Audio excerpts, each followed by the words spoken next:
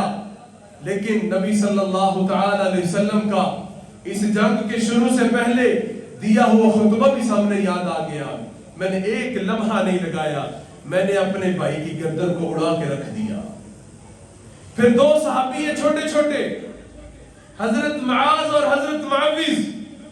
اللہ اکبر. یہ کتنے چھوٹے ہیں کہ ایک صحابی سے جو حضرت معاذ سے تلوار بڑی ہے. چھوٹے چھوٹے ننھے ننھے سے صحابی ہیں. یہ حضرت عبد الرحمن بن عوف سے پوچھتے ہیں کہ حضرت عبد الرحمن بن عوف رضی اللہ تعالی عنہ ابو جہل کدھر ہے؟ ابو جہل کون ہے؟ آپ پوچھتے ہیں ان کی طرف دیکھ کر کہ آپ ابو جہل کا پوچھ رہے ہیں؟ تمہیں پتہ نہیں وہ کون ہے؟ وہ کتنا بڑا ہے؟ کہتے ہیں ہاں ہمیں پتہ ہے. بڑا ہے تو کیا ہوا؟ مریں گے. اس کو بھی حفیظ جلندری نے کہا ہے مریں گے یا ناری کو ماریں گے؟ مریں گے یا ماریں گے ناری کو؟ مریں گے یا ماریں گے ناری کو؟ سنا ہے گالیاں دیتا ہے محبوب باری کو. ہمیں یہ پتا چلا ہے کہ ابو جہل ہمارے نبی صلی اللہ تعالی علیہ وسلم کو گالیاں دیتا ہے. حضرت عبد الرحمن بن عوف کہتے ہیں وہ جو گھوڑے پہ بھاگ رہا ہے تیزی سے جا رہا ہے وہ ابو جہل ہے. یہ فوراً لشکر کے اندر گھس جاتے ہیں اور گھس کے سیدھا جا کے ابو جہل جس کو کوئی توقع نہیں تھی کہ یہ ننھے شہزادے میرے اوپر حملہ کریں گے جا کے اس پر حملہ کرتے ہیں. اور حملہ کرتے ہیں وہ نیچے گرتے گرتے حضرت معاذ کو زخمی کرتا ہے. یہ منظر دیکھیے حضرت معاذ کا یہ بازو کٹ جاتا ہے جسم سے الگ نہیں ہوتا. ایک گوشت کا تھوڑا سا ٹکڑا ساتھ ہے. تلوار چلانے میں دشواری پیش آئی. سبحان اللہ. اپنے اس بازو کو پاؤں کے نیچے رکھ کے اپنے جسم سے الگ کر دیا تاکہ مجھے تلوار چلانے میں دشواری نہ نظر آئے دشواری پیش نہ آئے. اور فوراً ابو جہل کے اوپر دوبارہ حملہ کیا اور اس کو گرا دیا. جب نیچے گرایا تو حضرت عبداللہ بن مسعود نے فوراً ابو جہل کو پکڑ لیا. جب ابو جہل کو زیر کر لیا اس کی گردن جسم سے الگ کرنے لگے تو دیکھیے کس قدر بلا کا غرور کس قدر بلا کا تکبر تھا. اس امت کے اندر کا جو سب سے بڑا فرعون ہے ابو جہل. اس نے کہا کیا کرنے لگے ہو؟ میری گردن کو اتارنے لگے ہو. اتار دو. اتار سکتے ہو اتار دو. لیکن سننا میری گردن کو ذرا نیچے سے رکھ کے اتارنا. نیچے سے رکھ کے. کیوں؟ کہا جب کھوپڑیاں پڑی ہوں گی میرے غلاموں کی کھوپڑیاں بھی پڑی ہوں گی تو میری کھوپڑی ان غلاموں میں سے بڑی نظر آنی چاہیے تاکہ پتا چلے کہ یہ کھوپڑی سردار کی کھوپڑی ہے. اس قدر ان کے اندر غرور اور تکبر تھا. میرے بھائیوں اس کے بعد جو مدینہ منورہ میں حضرت بلال رضی اللہ تعالیٰ عنہ بھی اس جنگ میں آئے تھے. اور امیہ بن خلف جو مکہ میں سب سے زیادہ ظلم و تشدد کیا کرتا تھا، یہ امیہ بن خلف حضرت بلال رضی اللہ تعالیٰ عنہ کے ہاتھ لگ گیا، انہوں نے اس کو خوب مارا، امیہ بن خلف آگے بھاگنے لگا، حضرت عبد الرحمن بن عوف نے کہا بلال چھوڑ دو نا، جانے دو، بھاگ رہا ہے، کہا نہیں اس نے بہت ظلم و ستم کیے ہیں، اس کو نہیں چھوڑنا۔ بہرحال میرے بھائیوں، یہ جنگ بدر میں 14 کے قریب مسلمان ایمان والے شہید ہوئے، 70 کے قریب کفار کے مشرکوں کے منافقین کے 70 کے قریب قتل ہوئے اور 70 کے قریب گرفتار ہوئے۔ ان کو گرفتار کر کے مدینے میں لے کے آئے۔ دیکھیے رحمت للعالمین کی رحمت دیکھیے، جب ان کو لا کے مسجد نبوی میں باندھ دیا تو ان گرفتار ہونے والوں میں آپ کے چچا حضرت عباس بھی ہیں، اس وقت ایمان نہیں لائے۔ حضرت عباس کا قد کتنا تھا؟ آپ گھوڑے پہ سواری نہیں کیا کرتے تھے، کیوں؟ آپ کا قد مبارک کتنا تھا کہ اگر آپ گھوڑے پر بیٹھتے تھے تو آپ کے پاؤں زمین پہ لگتے تھے، آپ اونٹ پہ سواری کیا کرتے تھے۔ ان کو گرفتار کرنے والے ایک ننھے منھے چھوٹے سے صحابی، وہ ان کو زبردستی رسیوں کے ساتھ باندھ رہے ہیں۔ حضرت عباس کہنے لگے میرے بھتیجے، اس بچے نے مجھے گرفتار نہیں کیا، کوئی اور ہی تھا جس نے مجھے گرفتار کیا ہے۔ وہ صحابی کہتے ہیں میں نے کیا ہے۔ اللہ کے رسول نے کہا نہیں، اس کو فرشتوں نے گرفتار کیا ہے۔ پھر اللہ رب العزت کی ذات نے مسلمانوں کی، ایمان والوں کی، مومنوں کی مدد کے لیے اللہ رب العزت کی ذات نے 500 فرشتہ جناب جبرائیل کے ساتھ اتارا اور 500 فرشتہ جناب میکائیل کے ساتھ اتارا۔ مسلمان اس جنگ میں کامیاب ہو گئے۔ ان کو جب گرفتار کر کے مدینے لے گئے، جب ان کو باندھ دیا، رات کا آخری پہر ہے، اللہ کے رسول صلی اللہ تعالی علیہ وسلم بار بار چکر لگا رہے ہیں اور حضرت بلال کہہ رہے یا رسول اللہ آپ سو کیوں نہیں رہے؟ جنگ ہو گئی، کامیاب ہو گئے، اب آرام کرے، تھک گئے ہیں۔ آپ نے کہا کہ ان کو بہت سختی سے ٹائٹ کر کے رسیوں سے باندھا ہوا ہے، یہ چلا رہے ہیں، یہ رو رہے ہیں، مجھے ان کے رونے کی آواز سونے نہیں دے رہی، ان کی رسیوں کو تھوڑا سا ڈھیلا کر دو، یہ سکون سے سو سکیں۔ صبح ہوئی، آپ نے صحابہ سے پوچھا بتاؤ ان کا کیا کیا جائے؟ حضرت عمر فاروق کہنے لگے یا رسول اللہ جس کا جو رشتہ دار ہے وہ اس کا حساب کرے، اس کی گردن کو جسم سے الگ کرے اور باقیوں کو فدیہ دے کے چھوڑ دے۔ آپ نے حضرت عباس سے کہا کہ عباس لاؤ نا فدیہ دو تاکہ تمہیں چھوڑا جائے۔ کہنے لگے میرے پاس تو کچھ نہیں ہے، میں کیا فدیہ دوں؟ اچھا آپ کے پاس کچھ نہیں ہے؟ سنیے آخری جملے ہیں، پھر ٹائم چونکہ ہو چکا ہے، قصہ بہت ہی بڑا لمبا ہے، میں نے انتہائی اختصار کے ساتھ بیان کرنے کی کوشش کی ہے۔ آپ نے کہا اچھا تمہارے پاس کچھ نہیں ہے؟ اے میرے بھتیجے کچھ نہیں ہے۔ آپ نے کہا جب تم مکے سے نکلنے لگا تھا، جب آپ مکے سے نکلنے لگے تھے، آپ نے اپنے گھر کو اندر سے جب چٹکنی لگا کے بند کرنے لگے تھے، آپ نے اپنی بیوی کو ایک سونے کی اینٹ دی تھی اور آپ نے کہا تھا کہ اگر میں جنگ سے واپس آ گیا تو ٹھیک ہے، نہیں تو تیری زندگی کے لیے یہ سونے کی اینٹ کافی ہوگی۔ یہ کہا تھا کہ نہیں کہا تھا؟